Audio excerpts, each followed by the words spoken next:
This is the lecture for Ancient and Medieval History for Wednesday, the 1st of December, 2021.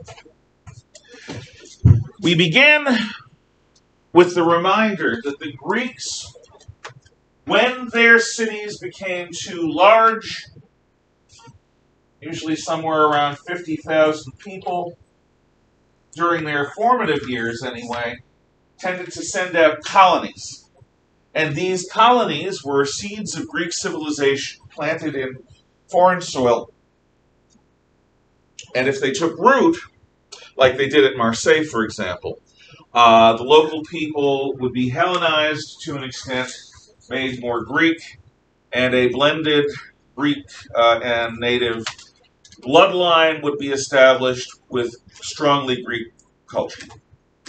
That this Greek culture spread out from the homeland of the Peloponnesus and Attica and the area of Greece around the Isthmus and the Gulf of Corinth, outwards, northward along the Adriatic coast and into Magna Graecia in southern Italy, into eastern Sicily by Syracuse, Sardinia, Corsica, as well as Ionia, which is in western Asia Minor, and the rest of the north coast of the Adriatic Sea, Byzantium, and up to the Crimean Peninsula, down to Cyrenaica in North Africa, what's now eastern Libya near Benghazi, as well as the Marseille and Narbonne regions of France, parts of eastern Spain.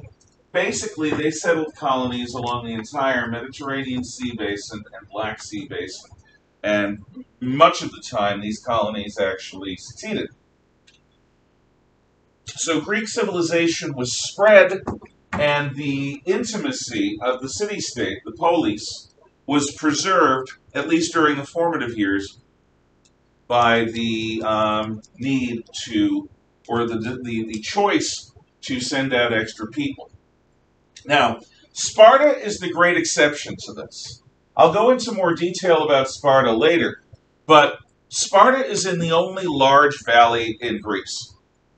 Because of this, when Sparta was founded back in Mycenaean times, it was not the only city in that valley.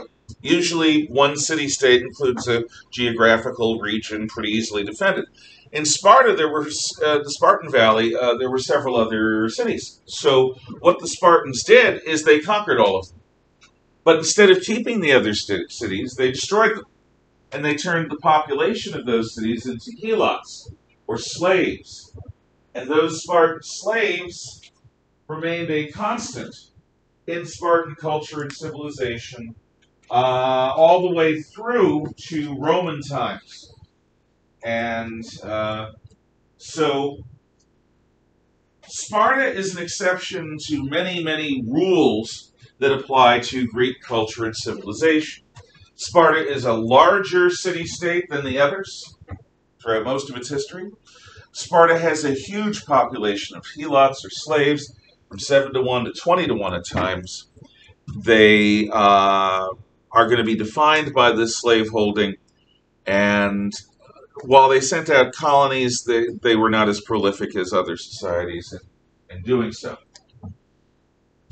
So, we've talked about the polis as a lens of creativity. We've talked about the colonial nature of Greece sending out colonies. And we began talking about the Persian Empire as an empire that sets up such a huge territory. Over here on the wall is a map of the Achaemenid Persian Empire. That is the first Persian Empire, the one that's going to face Greece. Persian Empire included European Thrace and parts of Macedonia. So they actually had territory north of Greece on the European mainland. All of Asia Minor, Syria, Palestine, or Israel, Egypt, Mesopotamia, the Caucasus region, Iran, parts of Turkmenistan and Afghanistan, and Pakistan. This massive land empire that stretches from the mountains north of Greece to the Himalayas. Now, they were successful at this. I'm going to slide this up there.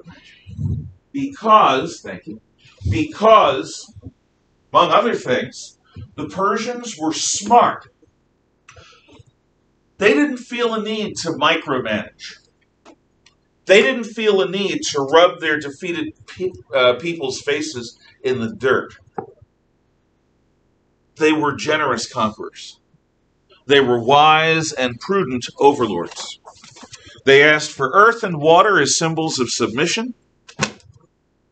And if the people submitted or were quickly conquered, the Persians allowed those people to keep their gods, to keep their local elites, as long as the local elites were loyal to Persia, to keep their lifestyles, their food, their clothing, their way of life. They had to obey a few basic Persian laws that didn't interfere too much in their daily life. They had to pay taxes to the great king of Persia. And they had to, part of those taxes was to maintain postal roads and stations. We'll talk about that. They had to send troops and ships in times of war. But in terms of conquest in the ancient world, you would not want to be conquered by Sparta. You would not mind too much being conquered by Persia. Not too much. A little bit, sure. Because nobody likes to be conquered. This wisdom in allowing people their diversity is going to really help Persia, not only to spread so widely, but in terms of the speed of movement, the movement of messages and of people, the Persian Empire is one of the largest empires in human history, because it would take a person so long to travel by land from Thrace to the Himalayas in the mouth of the source of the Indus River. It would be months, maybe years. So this is a massive empire. And it's maintained, not just established, but it's maintained because the Persians are wise and even generous overlords as long as the people submit, pay their taxes, send their troops, and obey a few of the king's laws, and basically allow the satraps to, shape things in general terms. So, let's talk about how Persia does it. First of all, the Persian word for a governor is a satrap. Satrap means a Persian regional governor. So all of the Persian Empire is divided up into regions. Each region is under a satrap. And these satraps are there to manage the tax collection and manage the road building and manage the troops and manage everything in the king's name and make sure that the region is running smoothly. People can keep a lot of their native stuff, but they have to harmonize with the rest of the empire. And it's the satrap's job to enforce the king's will, especially if someone is stupid enough to rebel. That's a lot of power.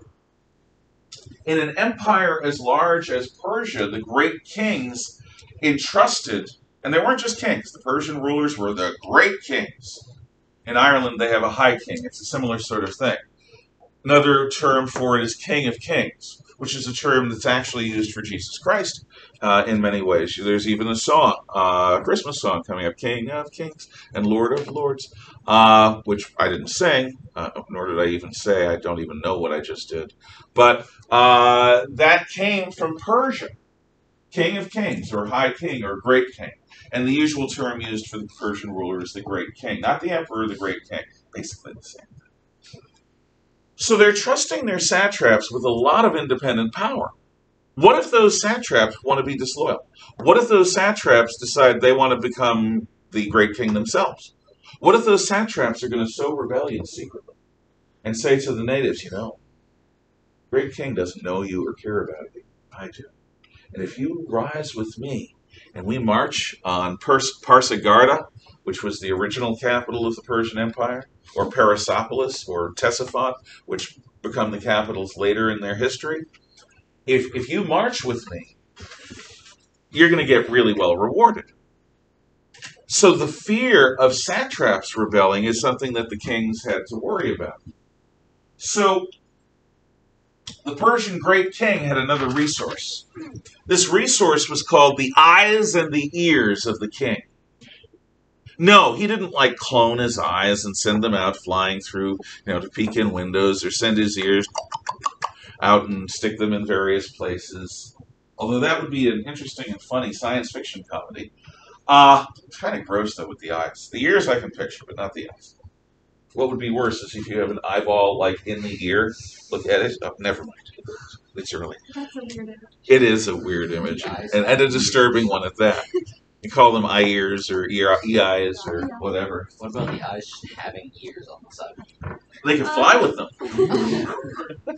In any event, the eyes and ears of the kings of the great kings are the Persian secret service. Anyone could be the eyes and ears of the king. They didn't wear uniforms. They didn't go around in public.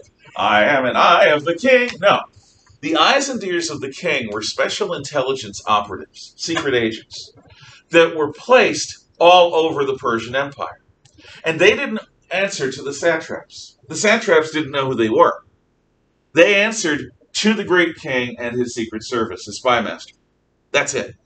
So you might be a satrap, George. Why not? But you know that somewhere, probably there are several people in your organization and in your area among the natives that are really eyes and ears of the king.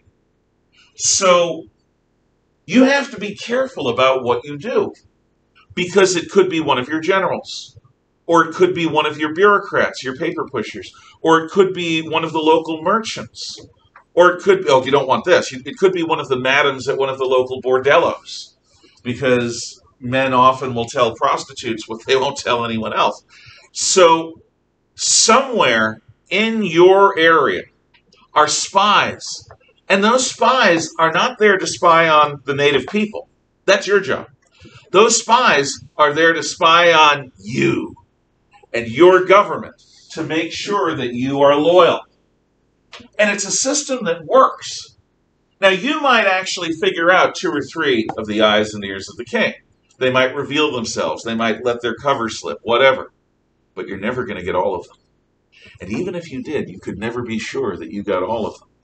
So if you begin acting in a disloyal fashion, if you begin acting in a way that's going to grant power to you rather than to the empire, you can assume the great king will learn about it. And there will be whack-a-mole times in your future, because the great king doesn't put up with that. He'll let people be themselves within a great deal, but he won't put up with betrayal. None of them would. So what they'll do is they'll torture you and your loved ones in such a way that you're an example to others of what happens. So the eyes and ears of the king system really worked. And a lot of modern countries still use this approach. They don't call them the eyes and ears of the great king, but in a totalitarian police state, you never know. You never know who might be a spy for the secret police. Yeah. It could even be your phone. It could even be your phone. In today's society, No, it definitely is. because your phone is always, it sees you when you're sleeping. It knows when you're awake. It hears you when whatever you say, regardless of whether you think it's on or not. People are so scared of like being microchipped and tracked, and, Yeah. and then they always have their phone. Yeah, that's why I don't own one. Yeah. I do not own a smartphone. I have, that I bought 10 years ago, a flip phone that I only use when I'm traveling, when I want to have available, because I don't like the idea of walking around with a GPS that is constantly telling whoever where I am. And it's no accident when you have a smartphone and you're walking around and suddenly you get ads for stores that you're near, because they're tracking you. This isn't paranoid. It's not, you might be paranoid, which is to be afraid that the world is out to get you, but that doesn't mean the world isn't out to get you. Being paranoid is not an antidote to being spied upon by your phone or your other devices. Yeah. There's I think it's like Snapchat or something, basically, that you can have your GPS turned on, like in your phone, and basically it'll just have like a picture of your face on the map. and then you can just see where everyone is. Yeah, your And friends so, can see like, that. it's like, oh yeah, there's my kid alone Yeah. right there on a GPS, and so it's just their face, and then basically, like, you can just see where everyone is. Like, and it can be, like, useful if, like, you're a parent and you just want to know where your kids are. Look, I get But, that. Like, But- sometimes you can have it on public, and anyone can see it. Yeah. Well, and the And thing is, a so- good hacker can get into your private settings. Your privacy is not really private. If you have somebody with sufficient technical skill and understanding of the system, they'll break in. And they can. So one of the horrible things is, yes, okay, you get this. You can't chip your kids yet, and that's a good thing. But you give your kids a smartphone, which is basically giving them a smart, so you know where they are. But so can pederasts. Yes. So can child molesters. So can people. If you combine the skills of hacker and child molester, they can use your phone to track you. I don't like the whole thing. I really don't. I like privacy, and it just creeps me out. And there are tech companies that have said, "Oh, we don't use your information," and they've been caught lying because there's information that people about where people have gone on a particular day that their smartphones have reported, but the people aren't supposed to have their GPS on. They have turned it off. It still is on. So, for what it's worth, yeah. One of the creepiest things I think that ever happened to me was there's an ad on the TV for like a cool product or something, and I was with a friend, and so out loud I said, "Oh, that's cool." And then about like a couple days later, I see ads start popping up on my phone, even though I hadn't looked at it on my phone. The only time I saw it was the TV, and I was like, The way that they do it is like every device that's near you, like your friend's phone and your smart TV and all that stuff is all connected via Bluetooth and like sharing information with each other. So I'll get ads for like motorcycle parts because my dad is always working on his motorcycles. Oh my God. But I have no interest in them. I don't look at anything like that. Well, good, but it's not good that they're getting this information. Right. It really isn't. Like on YouTube and stuff, I get recommended tons of Titanic stuff because my 8-year-old brother has become obsessed with it and is always talking about it. It listens and recommends me Titanic stuff. Oh God, that's creepy. That is. You know, no, I could go on and on about this. Understand that when you read 1984 by George Orwell, they have telescreens where they can look at you as well as you looking at the TV, and they point out your failures. That's primitive compared to what we actually have created. It's really not good, in my humble judgment. In any case, on that happy note, the eyes and ears are sort of quaint. They're people. You actually have to employ spies, but it works. Now, post roads. When I think of a post roads, by the way, deals with the post, the mail, like the Pony Express.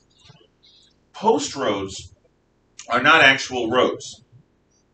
When the Romans build roads, they build stone roads, some of which are still around 2,000 years later. The Persians didn't really do that much. What they did is they set up way stations every so often. So let's say you are a satrap on the border with India, and there's an invasion. So you send a messenger to the capital over there about the invasion. So you give me the message, I'm your courier. I ride and ride and ride and ride and ride, and a few hours later I come to a way station, and I switch horses, and I ride and ride and ride and ride and ride. I switch horses, ride and ride, and then it's nighttime. And I give the message to a nighttime courier who rides and rides and rides, switch horses, rides and rides, switch horses. And eventually, it gets to the capital. It may take a month or two because it's a huge empire, but the message never stops moving. Eventually, a messenger will ride in and give it to your vizier, who will give it to you, and you will then give it to your husband, of course, because they don't let women rule. I guess there was a problem there. In any event, we're assuming that somehow the Persians suddenly became feminist. But, yeah, okay, and you get the information, and you say, oh, there must be an army sent to Kleinsmith, Satrap, and eventually it gets there. The post-road system is slow, but it works. And the Persians invest a lot of time and a lot of money in setting up the routes that these riders will ride so that the message never stops. It may take a month or 6 weeks or even 2 months for the Persian army to send reinforcements to a border region that's attacked. But those reinforcements will get there. Sooner or later, they will get there. And with the combination of satraps, spies, and post-roads, the Persian Empire, and tolerance for all sorts of diversity, the Persian Empire actually works. Now, one example of Persia is they capture Phoenicia, which is modern Lebanon. And remember, the Phoenicians are these great seafarers, these great mariners. So when there's a war, the Phoenicians don't have to contribute troops. Phoenician troops aren't very impressive. What the Phoenicians contribute are ships. You can have merchant ships where you trade, and your merchant ships go to all parts, including Britain, to get tin. And you've got merchant ships, and those merchant ships go all the way to Spain and back, or Carthage and back. If it's wartime, though, the fleets that all three of you have will become mobilized.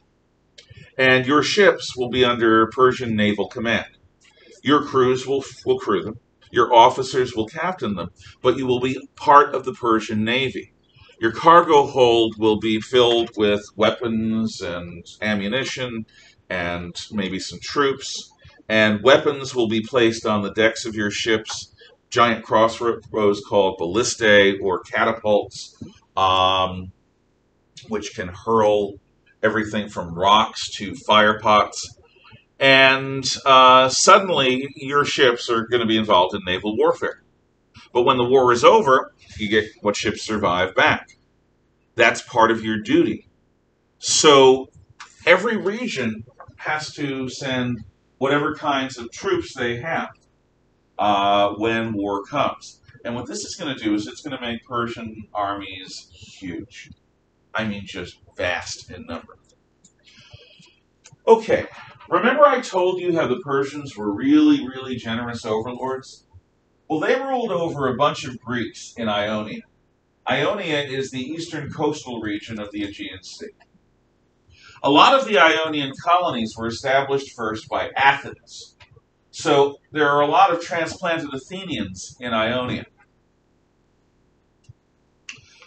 The thing about the Greeks, the thing you really need to understand, is the Greeks genuinely believe that they are the most creative and brilliant people ever, especially in ancient times. And they don't like being managed by anyone other than themselves. The Greeks are suited to freedom. They're not suited to be under anyone else's rule, even a rule as relatively loose as the Persians. So there's friction. The Greeks go to the town square and they start speaking about the great king or about the taxes, and the Persians arrest the speaker. And the Greeks go, but they're at the agora. You can throw fruit at them, but our custom is to allow people to speak. And the Persians say, well, our custom is to see traitors hanged or punished. And when you speak against the king or his taxes or his laws, you're a traitor. This is a problem. Something very important to the Greeks, which is the freedom of speech in the agora, is being violated by the Persian need for consistency, not to allow people to speak sedition or treason. And what the Greeks call reasonable criticism, even comedy, political satire, the Persians call treason. And the death penalty is the typical response that almost every society on earth has for treason. You're allowed to do all sorts of things, but if you betray your people to an outside force, you're probably going to get killed if you are caught. So the Ionian Greeks rebel. They rise up against the Persian army.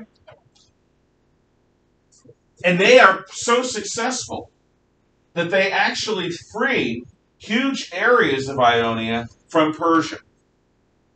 They send representatives to their mother country, Athens. Athens is a democracy. The Athenians have a general assembly where every citizen can go and listen to speeches and vote. They didn't have like a Congress or a president that they elected. Not really. They had some people like that, but everyone could personally participate in government. So when the Ionian representatives showed up to speak to the Athenian General Assembly, most everyone who could showed up, because this is important. This is peace and war. The Ionian representatives say, we are children of Athens. Yes, we've been independent for a long time, but Athens is our mother. We respect Athens, we love Athens, and we have kept a lot of Athenian ways. And one of those ways is our way of life, our creativity, our sense that the agora should be free, among other things. The Persians are tyrannical oppressors who have stolen from us our way of life, leaving us no choice but to die as a people or to fight. We have chosen to fight. We are coming to you, our mother country, to ask for your help in fighting the Persians so that we might one day be free. Powerful speech. Now the Athenians are going to talk about it. And again, most any citizen can speak. So there are hawks and there are doves. The doves say, doves being the peace party, nobody has ever beaten the Persians in a war. The Persians start out 1,500 miles away. But now they're on the other side. They're in Ionia because they don't lose wars. The Persian Empire expands, and anyone that gets their attention gets conquered. We're one city. We've got the region around us, but we're one city. But even if all of Greece joins us, we're tiny compared to the vastness of Persia. We should not get involved in this war because it is not our war. The Persians have not attacked us. They have attacked former colonies that have been long independent. If we get involved, Persia will come here. They will come after us. We should stay out. So that's the dove position, the peace position. On the other hand, the hawks argue, you're right, doves. Persia has expanded. Every generation, it moves closer. In our great-grandfather's time, we had never heard of Persia. In our grandfather's time, they were on the Ionian border. In our father's time, they took over Ionia. How long until they inevitably come here? Let's assume they will inevitably come here. If we wait for them to attack us, we fight on our home soil alone. If we join with our brothers in Ionia, we fight across the sea with allies. We are not just fighting for Ionia. If we get involved, we're fighting for our children and our grandchildren who will otherwise come under Persian rule. So I hope you understand both sides of the argument. The peace party is strong, but the war party convinces the majority. And so what the Athenians do is they try to have their cake and eat it a little bit. The Athenians do not send an official army under their flag, but they send volunteers. And these thousands of volunteers are Athenian soldiers. They're just marching under the banners of the various Ionian city-states. But they are Athenian soldiers. Everyone knows it. So this fantasy that there are a bunch of volunteers who just stepped up individually, not really. That was there to appease the peace party a little bit, to give them some sense of victory. No, Athenian flags will not fly over Ionia, but Athenian troops will go there as volunteers. And the Athenian troops are so effective in combination with the Ionians that the satrap's capital at Sardis is burned to the ground. So the Ionians seem to be winning. With Athenian help, they destroy the Persian regional capital. The king of Persia at this time is King Darius. And King Darius is enraged. Who are these Greeks, these barbarians, that would interfere with my colonies, that would aid and abet rebels against my rule? I will crush them. So Darius organizes a massive Persian force that crushes the Ionian Revolt and drives the Athenian volunteers back to Athens. But it's not over, because Darius wants revenge. Darius organizes a massive amphibious force, a fleet, and an army carried by the fleet. And in the year 490 BC, that fleet crosses the Aegean Sea and lands on the northern coast of Attica, 26 miles away from Athens, across hills and mountains. Now, the Athenians, realizing that the Persians were going to come for revenge, made arrangements with other Greek cities, particularly with Sparta. The Athenians had a strong fleet, but they weren't very strong on land. Nobody was ever afraid of the Athenian army up to that point, not really. Their navy was powerful. Sparta had the army. And Sparta had promised to come when Athens called. Well, when the Persians began landing at Marathon Beach, the Athenians called. However, the Spartans are in the middle of a religious festival. It's going to be 2 weeks before this religious festival comes to a conclusion. We're not going to go to war in the middle of a religious festival. We're not. Because that's just stupid, the Spartans say. War's dangerous, see. If we displease the gods by breaking off their ceremony early, no, we're walking into a highly lethal environment. We need the gods' help. We're not doing it. So, Athens, pull your army inside your city walls, well, to the extent you have them, and wait for us. And we'll be there as soon as we can after the ceremony is done. Now, the Athenians have a council of strategoi, or generals. And these strategoi, or generals, have to come to a majority decision. There is a choice to send the Athenian army to a hilltop near Marathon to observe the Persians as they offload their ships. One of the generals of Athens is a general named Miltiades, which I should write for. Oh, it's here, under A. So, Miltiades and the other generals are in command of the Athenian army as they're looking down the hill, and what they see is a massive Persian army that outnumbers them 5 or 6 to 1. A lot more Persians than there are Athenians. However, Miltiades sees more than the numbers. He sees chaos.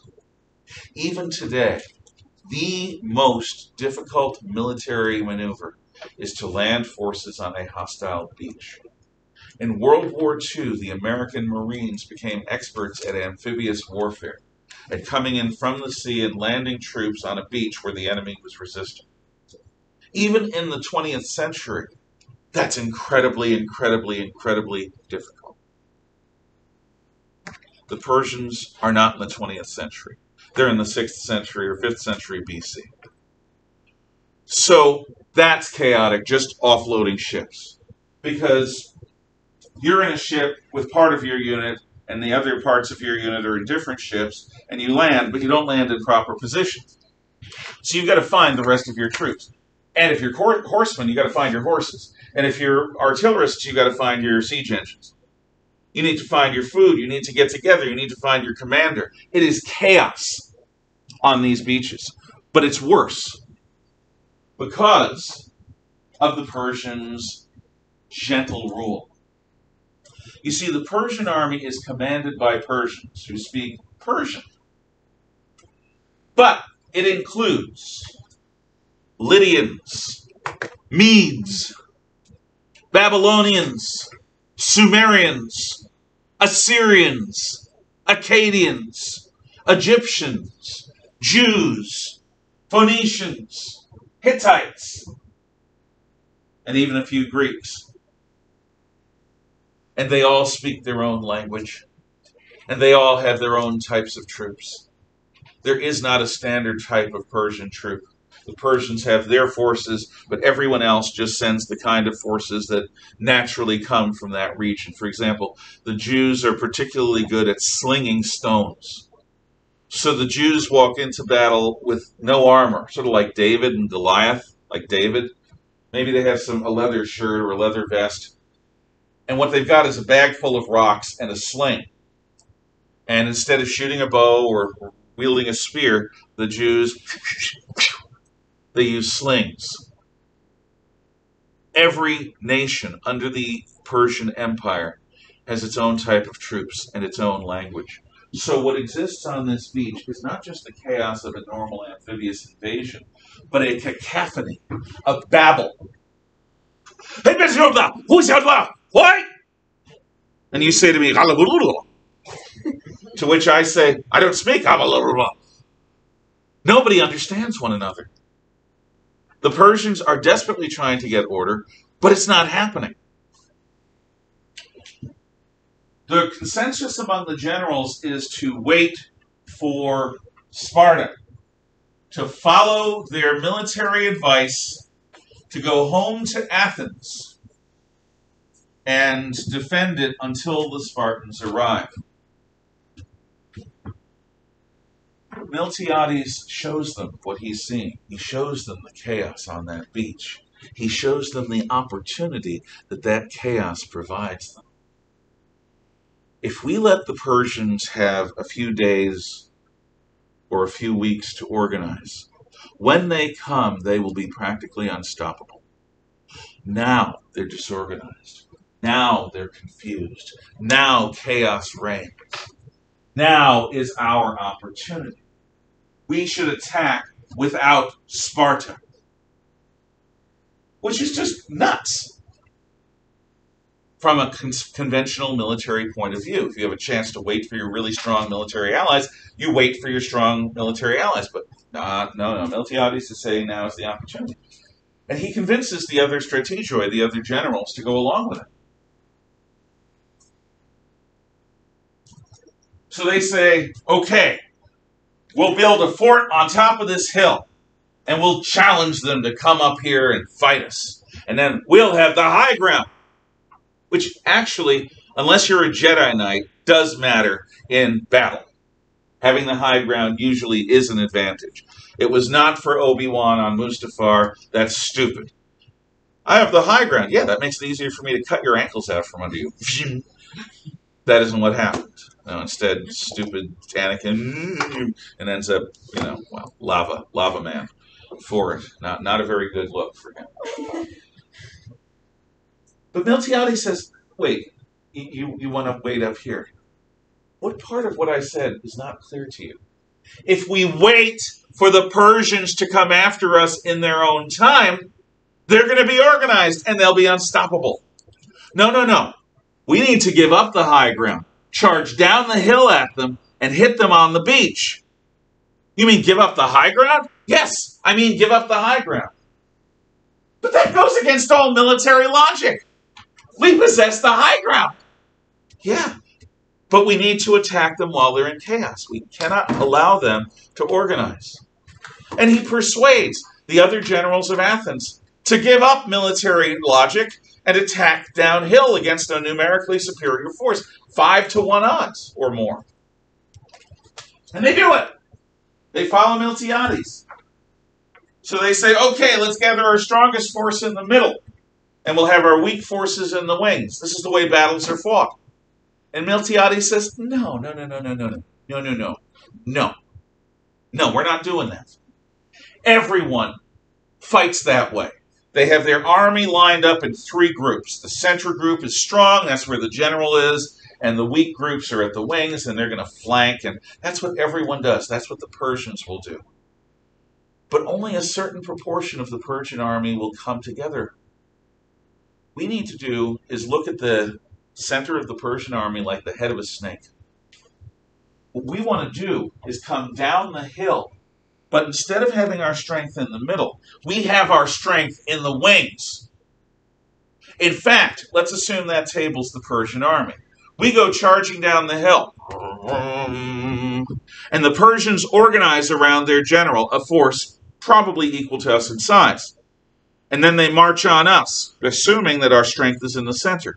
Well, what we do is we go, whoa, and we pull away, forcing them to advance towards us. They're assuming that our strength is in our center. But what's really happening is our strong wings are going to go around them and cut them off from the rest of their army, surrounding them, like cutting off the head of a snake. Then we'll have them surrounded, and we'll crush them from all sides. There's a lot of more troops up the beach, but they're chaotic. They don't have organization. We'll take the only organized part of their army and destroy it. And what'll be left will be panicked. Miltiades convinces the other generals. They go along with it. So they're giving up military logic. They're fighting without the Spartans. They're charging downhill, and they have their strength in their wings rather than in their center. And it works. They go marching down. The Persian commander organizes his army traditionally, weak wings, strong center.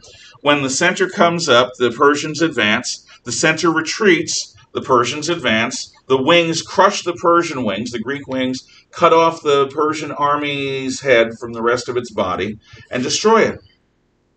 Now, you've got a Greek and Athenian army and a bunch of Persian individuals.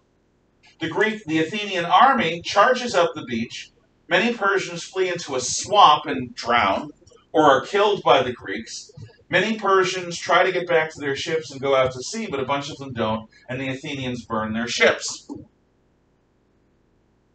So, there is victory on the Battle of Marathon for Athens, because Miltiades violates all the rules of war. However, the story is not over yet.